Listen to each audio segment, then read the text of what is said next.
رب العالمین والصلاة والسلام علی سیدنا و مولانا محمد وعلی آلہ وصحبہ اجمعین، اما بعد۔ اللہ تعالیٰ کی رحمتوں کا مہینہ شروع ہے۔ اس میں اللہ تعالیٰ کا ایک بہت بڑا امر، ایک حکم ہماری طرف متوجہ ہے، وہ روزہ ہے۔ من شہد منکم الشہر فلیصم، اور یا ایھا الذین آمنوا کتب علیکم الصیام کما کتب علی الذین من قبلکم لعلکم تتقون۔ اللہ تعالیٰ نے ساری امتوں پر روزے کو فرض فرمایا۔ ہمیں جناب رسول اللہ صلی اللہ تعالی علیہ وسلم کی طفیل یہ ایک بہت بڑی سہولت ملی کہ ہمارے روزے کو اللہ تعالیٰ نے صرف کھانے کا نظام بدلا، ٹائم بدلا، سحری افطاری پہ کھانا چلا گیا۔ پہلی امتوں کا روزہ 24 گھنٹے کا ہوتا تھا، افطاری سے لے کر افطاری تک۔ ہمارے اوپر جناب رسول اللہ صلی اللہ تعالی علیہ وسلم کے صدقے میں یہ کرم ہوا، فضل ہوا کہ اللہ تعالیٰ نے ہمیں کھانے کا بھی حکم دیا ساری رات صبح صادق تک، اور پینے کا بھی حکم دیا، صرف ٹائم بدل دیے، اور تھوڑی سی مشقت آ گئی، بس گرمیوں میں روزہ ذرا لمبا ہو جاتا ہے تو بھوک اور تھوڑی پیاس ہے، سردیوں کا روزہ تو پتہ ہی نہیں چلتا ہے۔ دوسری چیز، اللہ تبارک و تعالیٰ نے ہم پر فضل فرمایا، کرم فرمایا، احسان فرمایا۔ اس میں اللہ نے ہمیں رات کی نماز عطا فرمائی، تراویح کی، جو پہلی امتوں پر نہیں تھی۔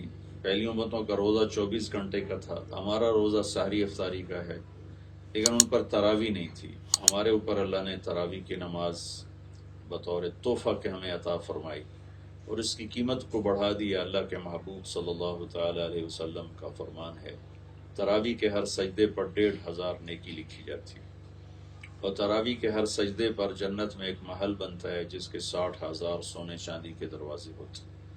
وہ محل خود سرخ یاقوت کا ہوتا ہے، اور تراویح کے ہر سجدے پر جنت میں ایک درخت لگتا ہے جس کے نیچے 100 سال عربی گھوڑا دوڑ سکتا ہے۔ عام طور پر ہمارے بھائی بہنوں کو نہیں پتا کہ اس ایک سجدے کی کیا قیمت ہے، اور یہ 20 رکعت کی کیا قیمت ہے، تو اکثر تو پڑھتے ہی نہیں ہیں، اور کچھ پڑھ کے بیچ میں ہی اٹھ کے چلے جاتے ہیں۔ تھوڑی سی مشقت، گھنٹہ، زیادہ سے زیادہ گھنٹہ سوا گھنٹہ کا کام ہے، لیکن ہر مرد عورت 60,000 نیکیاں لے کے جا سکتا ہے۔ اس سورات کے لیے تو کوئی مسئلہ نہیں، وہ چھوٹی چھوٹی صورتوں کے ساتھ پڑھیں تو ان کو تو آدھا گھنٹہ زیادہ سے زیادہ لگے گا، 15 منٹ لگ جائیں گے، لیکن اتنی بڑی دولت اللہ تعالیٰ کے خزانوں سے ملے گی۔ اور پھر اللہ کے نبی نے 2 الگ حدیثیں فرمائیں، من صام رمضان ایمانا و احتسابا غفر له ما تقدم من ذنبه، جس نے رمضان کے مہینے میں روزہ رکھا اس کے پچھلے سارے گناہ معاف ہوں۔ من قام رمضان ایمانا و احتسابا غفر له ما تقدم من ذنبه، جس نے رمضان میں قیام کیا رات کو، اس سے مراد تراویح کی نماز ہے، غفر له ما تقدم من ذنبه، اس کے سارے پچھلے گناہ معاف ہو گئے۔ اور آخری رات اللہ تعالیٰ فرشتوں سے پوچھتے، فرماتے ہیں کہ اس مزدور کا کیا بدلہ ہے جو اپنا کام پورا کر دے؟ تو فرشتے عرض کرتے ہیں کہ اس کی جزا ملے، تو اللہ فرماتے ہیں کہ میں تمہیں گواہ بناتا ہوں کہ انہوں نے رات کے قیام اور دن کے روزے سے مجھے راضی کر دیا، اور میں نے انہیں معاف کر دیا۔ رمضان گناہوں کی بخشش کا ذریعہ اور سبب ہے۔ خود رمضان کا مطلب جل جانا ہے، اور جلنے کا مطلب اس میں کیا ہے کہ 330 دن کے گناہ روزے کے دنوں میں اللہ تعالیٰ جلاتا جاتا ہے، جلاتا جاتا ہے، جلاتا جاتا ہے، یہاں تک کہ آخری رات اس کے ذمے کوئی گناہ باقی نہیں رہتا، اور گناہوں سے پاک صاف ہو کے باہر نکلتا ہے۔ روزہ بذات خود کتنا قیمتی عمل ہے۔ اللہ کے نبی کا فرمان ہے، من صام یوما تطوعا، جس نے نفل روزہ رکھا، فرض نہیں، ثم اعطی ملء الارض ذهبا، پھر 7 بر اعظم سونے سے بھر کر اس کو پیش کیے گئے کہ یہ آپ کے روزے کا بدلہ ہے، تو ہمارے نبی پاک صلی اللہ تعالی علیہ وسلم کا فرمان ہے، لم یستوفر ثوابہ دون یوم الحساب، تو 7 بر اعظم جو سونے سے بھرے ہوئے ہیں یہ اس ایک نفل روزے کا بدلہ نہیں بن سکتے۔ اس کا بدلہ اللہ تعالیٰ ہی دے گا آخرت میں، اور باقی تمام اعمال کی جزا جنت کی شکل میں ہے، اور روزے کی جزا اللہ تعالیٰ فرماتے ہیں کہ الصوم لی وانا اجزا بہ، روزہ میرے لیے ہے، روزے کی جزا میں خود ہوں، اللہ مل جاتا ہے۔ اور جنت کے 8 دروازے ہیں، ان میں ایک دروازہ ہے ریان، اس کا نام ہے ریان۔ اس دروازے کو اللہ نے صرف روزے والوں کے لیے مخصوص کیا ہے، اور پہلی امتوں سے لے کر یہ امت تمام روزہ رکھنے والے افراد مرد عورت اس دروازے سے ان کو اندر بلایا جائے گا، اور اس کے بعد وہ دروازہ بند ہو جائے گا۔ وہاں روزے والے ہی اس میں سے گزر سکتے ہیں۔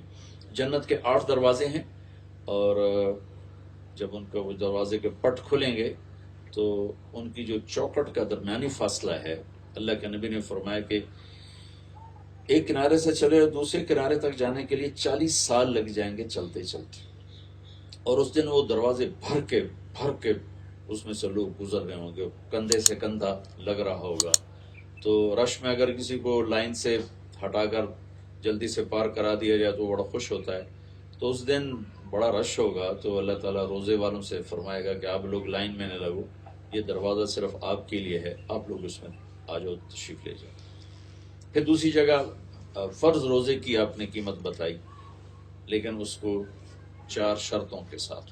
من صان نفسہ فی شہر رمضان لم یشرب فیہ مسکر لم یعمل فیہ خطیہ ولم یقذف فیہ مؤمنا ببہتان، جس نے رمضان کا روزہ رکھا 4 شرطوں کے ساتھ، اپنے سارے وجود کی حفاظت فرمائی۔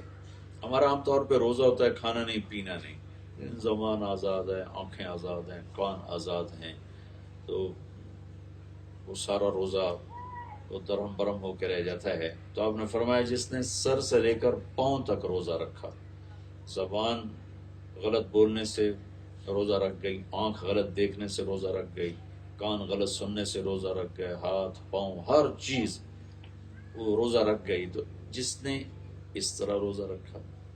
دوسری چیز، لم یشرب فیہ مسکرا، کوئی نشہ آور چیز نہیں پی، کوئی نشہ آور چیز استعمال نہیں کی، یعنی کوئی حرام لقمہ پیٹ میں نہیں اس کے گیا۔ رمضان کے روزے رکھے رزق حلال پر، کوئی حرام اندر نہیں گیا۔ تیسرا، لم یعمل فیہ خطیئۃ، اپنے آپ کو کبیرہ گناہوں سے بچایا، اپنے آپ کو بڑے گناہوں سے بچایا اور اپنے حفاظت کی، کوئی ہو گیا تو فوراً توبہ کی، اور ایک کبیرہ گناہ کا خاص طور پہ ذکر فرمایا، وَلَمْ يَقْذِ فِيهِ مُؤْمِنًا بِبُهْتَانٍ، اور کسی پر بہتان نہ لگایا، کسی مرد عورت پہ بہتان نہ لگایا۔ اس کے ساتھ ایک حدیث یاد آ گئی، میرے نبی کا فرمان ہے، کسی نیک پاک دامن عورت پر کوئی فحاشی کی تہمت لگا دے اور پھر اس کے بعد توبہ نہ کرے، 100 سال مصلی بچھا کے بیٹھ کے بندگی کرتا رہے اور مصلی پر بیٹھے بیٹھے مر گیا تو بھی جہنم میں جائے گا۔ بہتان اتنی بڑی لعنت ہے، اور خاص طور پر نیک پاک دامن عورت پہ بہتان باندھنا یہ ہمارے معاشرے میں عام ہے، عام ہے، عام۔ ابھی چند دن پہلے ایک باپ میرے پاس روتا ہوا آیا کہ میری نیک بیٹی پر بہتان لگا کے طلاق دلواتی، آپ سفارش کرتے۔ وہ اس کا خیال تھا کہ شاید میں ان گھر والوں کو جانتا ہوں۔ میں نے کہا میرے دوست اگر میں جانتا ہوتا تو میں ان کو جا کے پاؤں پکڑ لیتا، پر میں جانتا نہیں۔ یہ میرے معاشرے کا ظلم ہے کہ یہاں چھوٹی چھوٹی باتوں پہ وہ ظلم ہو رہا ہے۔ لوگ سمجھتے ہیں قتل چوری ڈاکہ ہی ظلم ہے، لیکن جو گھروں میں بچیوں پہ ظلم ہو رہا ہے، جو سسرال میں بہوؤں پہ ظلم ہو رہا ہے، یا کہیں کہیں آنے والی اپنے خامند کے ساتھ مل کر جو خامند کے ماں باپ پہ ظلم ہو رہا ہے، زمین آسمان اس سے کام پھٹتے ہیں۔ یہ چند دن پہلے کی بات ہے، اس کا باپ رو رو کے بے حال تھا۔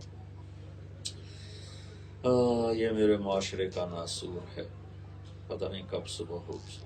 لوگ صرف نماز روزے کو اسلام سمجھتے ہیں، اسلامی اخلاق، اسلامی معاشرہ جس میں درگزر، جس میں چھپانا، صرف بدگمانی پر پورا کیس تیار کر کے الزام لگا کر گھر توڑوا دیے، خاندانوں میں آگ لگا دی۔ یہ چند دن پہلے کی بات ہے تو میرے زخم تازہ ہو گئے، میں دوسری طرف چلا گیا۔ بہرحال یہ بھی ہمارے معاشرے کی ضرورت ہے۔ کسی بھی برائی کو ثابت کرنے کے لیے گواہ چاہیے. یہاں تو خالی بدگمانی ہوتی ہے اور الزام پورے ثابت ہو جاتے ہیں. تو فرمایا کہ جو رمضان کا روزہ رکھے اور اس میں اپنے نفس کی حفاظت کرے، اس میں کوئی حرام چیز نہ کھائے، اس میں کوئی بڑا گناہ نہ کرے، کسی پہ بہتان نہ باندھے، تو زوجہ اللہ کل لیلۃ مئۃ حورا، اللہ تعالیٰ اس سے اس ایک روزے کے بدلے میں جنت کی 100 لڑکیوں سے اس کا نکاح کرے گا. وہ بنا لہو قصر، اور اس کے لیے جنت میں ایک محل بنائے گا جس کی ایک اینٹ موتی کی، ایک یاقوت کی، ایک زمرد کی، اور وہ محل اتنا بڑا ہوگا لو ان الدنیا کلها وضعت فیہ لکانت کمربط عنز من الدنیا. تو وہ یہ ایک روزے پر اتنا بڑا گھر اللہ بنائے گا کہ اگر یہ ساری زمین 7 بر اعظم اس محل میں رکھے جائیں تو یوں کھڑے نظر آئیں گے جیسے زمین پر ایک بکری کھڑی ہوئی نظر آتی ہے. یہ فرض روزے کے بارے میں اللہ تعالیٰ کے نبی نے فرمایا، اور یہ طبرانی کی روایت ہے. اور پھر اللہ کی طرف سے بخشش اور معافی اور اللہ کی رضا، یہ اس سے جنت سے بھی اعلیٰ درجے کی چیز ہے کہ اللہ کا مل جانا تو جنت سے بھی اعلیٰ درجے کی چیز ہے. تو اللہ کا ایک بڑا فریضہ ہماری طرف متوجہ ہے، اس کے رات کی تراویح کو لازم پکڑا جائے، روزے کو لازم پکڑا جائے. جو بہن بھائی سستی کر چکے ہیں تو وہ آج سے رکھنا شروع کر دیں. کوئی نہیں رکھ سکتے، بیمار ہیں، کوئی بات نہیں، اللہ نے خود رخصت دی ہے کہ فمن کان منکم مریضا علی سفر فعدۃ من ایام اخر، مریض ہو یا سفر میں ہو تو بعد میں رکھ لینا، لیکن چھوڑنا نہیں، بعد میں رکھ لینا، چھوڑنا نہیں، سردیوں میں رکھ لینا. تو یہ بہت بڑا عمل، اور اس میں خاص طور پر تلاوت قرآن کا اہتمام کیا جائے کہ ساری آسمانی کتابیں رمضان میں اتری. 1 رمضان کو ابراہیم علیہ السلام پر اتری چھوٹی چھوٹی کتابیں، 2 رمضان کو عیسیٰ علیہ السلام پر تورات، اور 8 رمضان کو یا 6 کو داؤد علیہ السلام پہ زبور، 12 یا 18 کو عیسیٰ علیہ السلام پر انجیل، اور موسیٰ علیہ السلام پر تورات، داؤد علیہ السلام پر زبور، عیسیٰ علیہ السلام پر انجیل، اور 21 رمضان کو ہمارے نبی پاک صلی اللہ تعالی علیہ وسلم پر اللہ نے قرآن کو اتارا. تو اس میں اللہ کے نبی کی تلاوت بھی بڑھ جاتی تھی، بلکہ جبریل آتے تھے آپ کے ساتھ دور فرماتے تھے. تو اس میں قرآن کی تلاوت کو بڑھایا جائے. اللہ تعالیٰ